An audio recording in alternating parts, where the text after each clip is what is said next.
Happy Sabbath. How are you all? I hope you are able to keep cool as the weather is getting hotter and hotter. Tonight I pray to the Lord that He continue to watch over you, to protect you and your family, and shower you with His love, joy, and peace.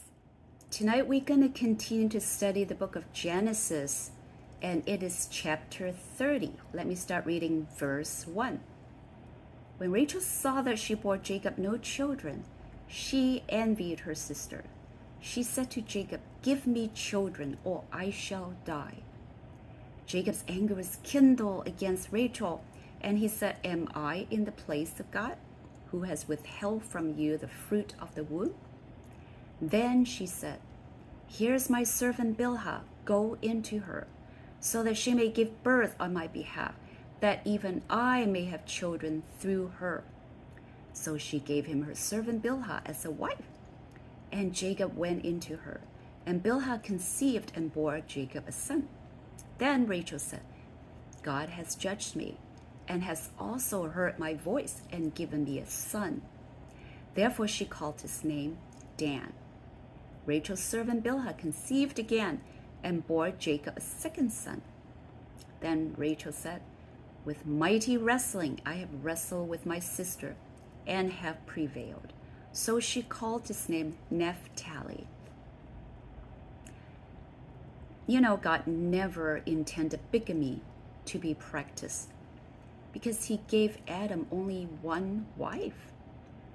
And from Abraham's example, we already had a glimpse of how dysfunctional a bigamous family can be.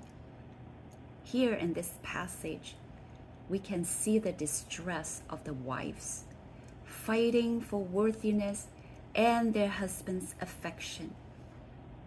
Having been tricked into marrying Leah, Jacob never really loved her or her children. Indeed, he does not ever seem to have regarded her as his wife. From the previous chapter, we observe how desperate Leah was for his affection.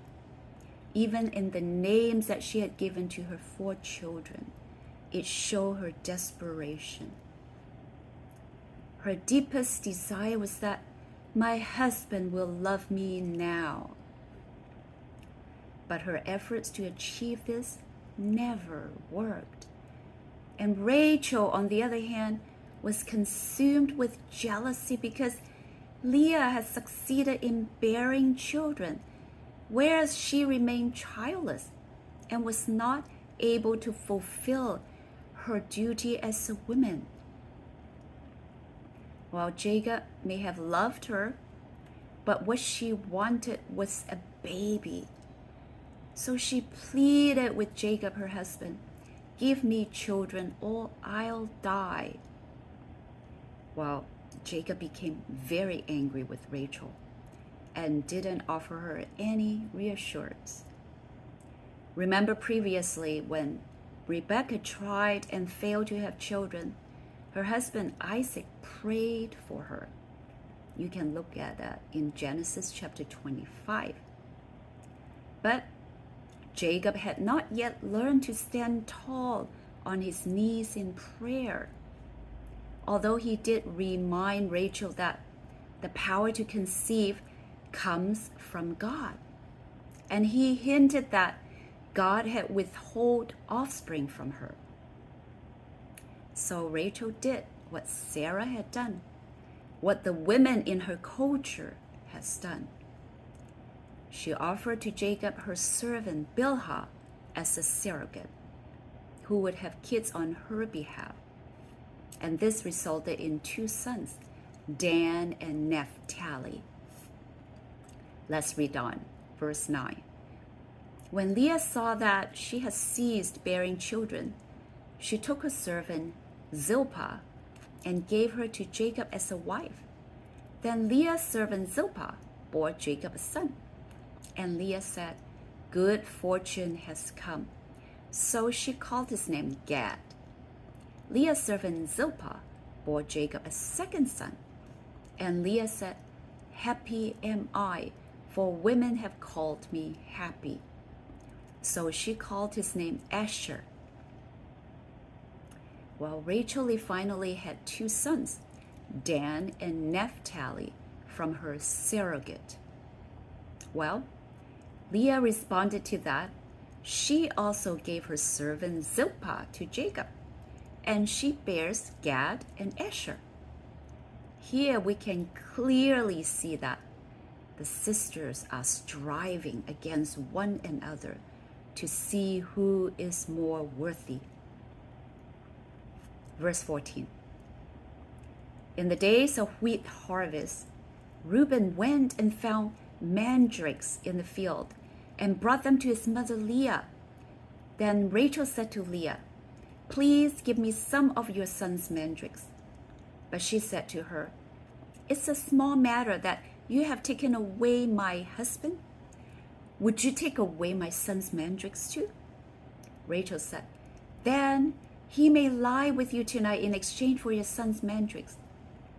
When Jacob came from the field in the evening, Leah went out to meet him and said, "You must come in to me, for I have hired you with my son's mandrakes." So he lay with her that night. And God listened to Leah, and she conceived and bore Jacob a 5th son. Leah said, "God has given me my wages because I gave my servant to my husband." So she called his name Issachar. And Leah conceived again, and she bore Jacob a 6th son. Then Leah said, "God has endowed me with a good endowment. Now my husband will honor me, because I have borne him 6 sons." So she called his name Zebulun. Afterwards she bore a daughter and called her name Dinah. Then God remembered Rachel, and God listened to her and opened her womb. She conceived and bore a son and said, "God has taken away my reproach." And she called his name Joseph, saying, "May the Lord add to me another son." Well, Leah used the herb mandrake to buy from Rachel the right to sleep with Jacob. Having agreed to this with her sister, she said to Jacob, "I have hired you with my son's mandrakes." So what is this mandrakes? Well, mandrake, another name is mandragora officinarium. It is one of the most famous plants known to humanity. For thousands of years, this plant was revered by many cultures because they believe it has mysterious and even demonic qualities.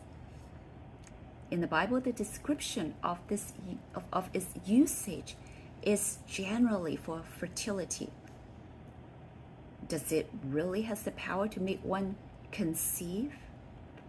Well, scholars study various passages in the Pentateuch, and the various commentary that I read concluded that the plant itself doesn't have the magical power, but it has a unique fragrance from the fruit of this mandrake that trigger a potential aphrodisiac effect. Now, let's put ourselves as onlookers. What do we observe here in this narrative? Leah, not loved by her husband, but she conceived and had babies. Rachel was envious of her sister because she was infertile. So she used a surrogate to have 2 sons. And in response, Leah also used surrogate to have 2 more sons. Then the eldest son of Leah, Reuben, joined into the picture. He was looking for mandrake, a fertility herb for her mother. He probably knew his mother's plight and was trying to help her to gain love from his father. So, do you agree that Jacob's family is divided? The family members are taking sides. There's definitely a problem with family rivalry. So after buying from her sister a night or nights with Jacob, Leah was conceived. She gave birth to a son, and so she named him Issachar. And later on, she had one more son called Zebulun, and then a daughter, Dinah. Finally, Rachel conceived, and she gave birth to a son, and she called him Joseph. While Jacob's family increases in size with wives and concubines, the internal dynamic of the family is far from harmonious, which I had mentioned. The later chapters will tell us more in detail of the jealousy and strife of this dysfunctional family. Nevertheless, in the middle of all this imperfection, the women did perceive that the hand of God was at work in blessing them with children. Now let's read on to verse 25. As soon as Rachel had born Joseph, Jacob said to Laban, "Send me away that I may go to my own home and country. Give me my wives and my children for whom I have served you, that I may go, for you know the service that I have given you." But Laban said to him, "If I have found favor in your sight, I have learned by experience that the Lord has blessed me because of you. Name your wages, and I will give it." Jacob said to him, "You yourself know how I have served you, and how your livestock have fared with me. For you had little before I came, and it has increased abundantly. And the Lord has blessed you wherever I turn. But now, when shall I provide for my own household also?" He said, "What shall I give you?" Jacob said. "You shall not give me anything. If you will do this for me, I will again pasture your flock and keep it. Let me pass through all your flock today, removing from it every speckled and spotted sheep and every black lamb, and the spotted and the speckled among the goats, and they shall be my wages. So my honesty will answer for me later, when you come to look into my wages with you. Everyone that is not speckled and spotted among the goats and black among the lambs, if found with me, shall be counted stolen." Laban said, "Good, let it be as you have said." But that day Laban removed the male goat that were striped and spotted, and all the female goats that were speckled and spotted, every one that had white on it, and every lamb that was black, and put them in the charge of his sons. And he set a distance of 3 days' journey between himself and Jacob. And Jacob pastured the rest of Laban's flock. After the birth of Joseph, Jacob decided that it was time to go home. And so he told Laban his plan. Laban realized that God has been blessing him because of Jacob. It is because Jacob's care Laban's livestock had multiplied. So Laban begged Jacob to stay and said that he would pay him. While Jacob requested to have the striped and spotted sheep and goats, which was the lesser of the lot. And Laban would have the majority of the livestock, the solid black and white. Laban agreed. But in the agreement, Laban also required that Jacob to continue to take care of his sheep and goats. And soon after that, Laban sent Jacob's striped and spotted livestock far away, a distance of 3 days' journey, and it will be tended by his own son. Well, this agreement or this contract is a bit lopsided, right? In favor of Laban. First of all, he got the majority of the sheep and goats. And then, to keep the two livestock apart would prevent them from crossbreeding. Secondly, requiring Jacob instead of his own sons to take care of his livestock, his sheep and goats would probably multiply faster and more in number, because he saw what God had done in the past through Jacob. As we read on, the narrative will become more and more interesting. Verse 37. Then Jacob took fresh sticks of poplar and almond and plane trees and peeled white streaks in them, exposing the white of the sticks. He set the stick that he had peeled in front of the flocks in the troughs, and that is the watering places where the flock came to drink. And since they bred when they came to drink, the flocks bred in front of the sticks, and so the flocks brought with striped, speckled, and spotted. And Jacob separated the lambs and set the faces of the flocks toward the striped and all the black in the flock of Laban. He put his own troughs apart and did not put them with Laban's flock. Whenever the stronger of the flock were breeding, Jacob would lay the sticks in the troughs before the eyes of the flock, that they might breed among the sticks. But for the feebler of the flock, he would not lay them there. So the feebler would be Laban's, and the stronger Jacob's. Thus the men increased greatly and had large flocks, female servants and male servants, and camels and donkeys. So what's going on here? Is this some kind of unscientific, primitive veterinary practice? Well, actually, in the next chapter, we'll see that what Jacob did was instructed by God. Was this unscientific? Are there sound explanations to this method employed by Jacob? I will answer the question through a researcher named Troy Lacey from his article, Answers in Depth. And this is what he said. First of all, we must remember that the original spotted, striped animals did not come about in a vacuum. There obviously was the genetic information for at least some of the animals to have spotted, striped coats.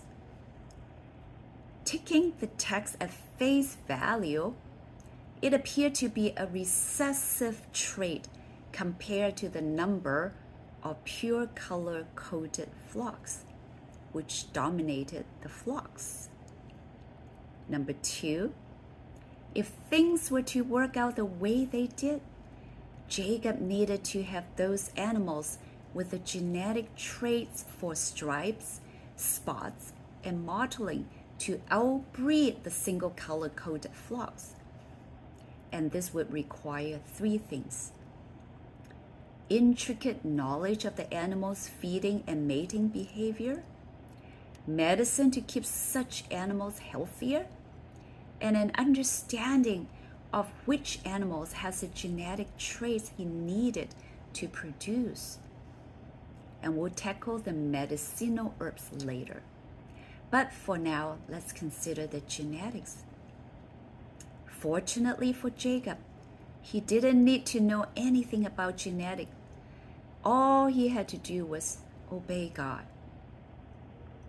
We found out later in the extended narrative that Jacob benefited because he had a vision from God.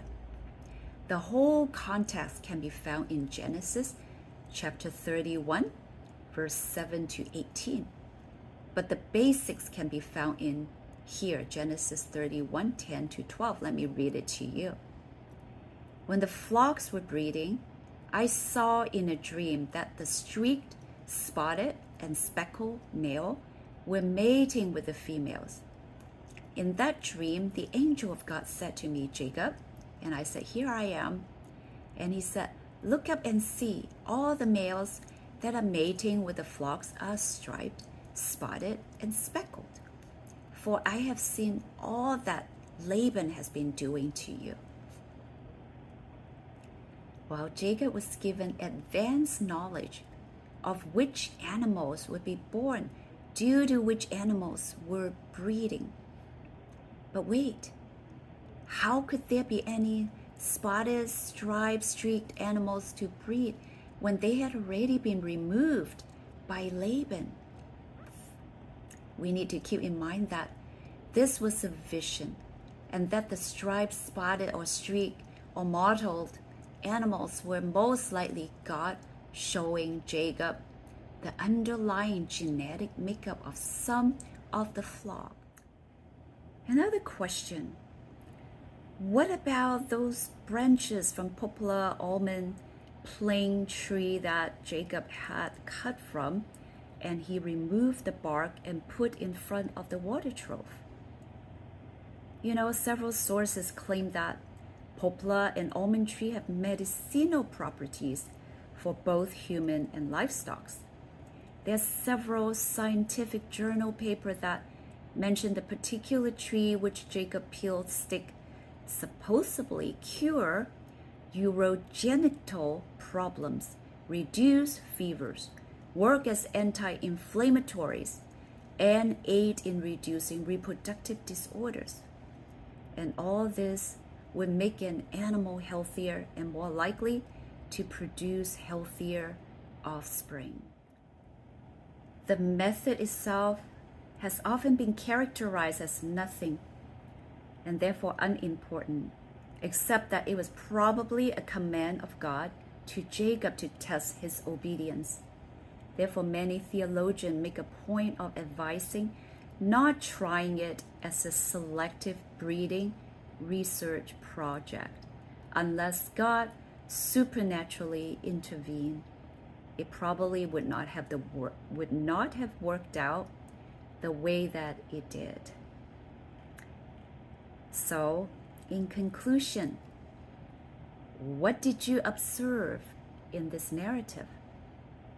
Did it tell you anything of how God works under the circumstances that was described? Well, God seems quiet here. He didn't talk in this passage. However, he blessed Leah with 2 more children. The Bible said not to be envious or to be jealous. But do you think he understands the desperation of Leah and Rachel as they strived to be worthy as a woman? And God blessed Leah first before Rachel with children. Did Rachel offend God?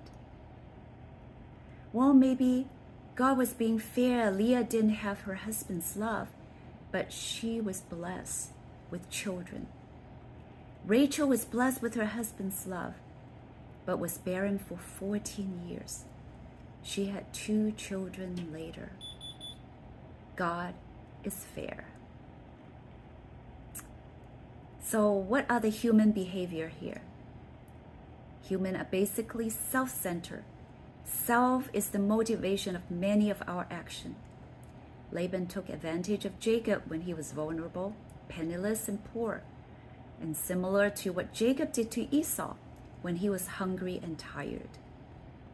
So what's the essence of this narrative? The Bible narratives are so revealing. It doesn't hide any dirty linen in the closets. In this narrative, within a single family, there were jealousies, competing and striving for love. They knew God and had experienced God. Then why it turned out this way? It is because men and women in their fallen state are so ignorant in the big scheme of things with God. We only understand and interpret things from our own little corner and not realizing how narrow is our view. What should we do then? Again, back to the basic. Go to the source of love to overcome insecurity and to learn from the source of wisdom in dealing with daily challenges. The Bible said, Oh, taste and see that the Lord is good. Blessed is the man that trusteth in him. Happy Sabbath.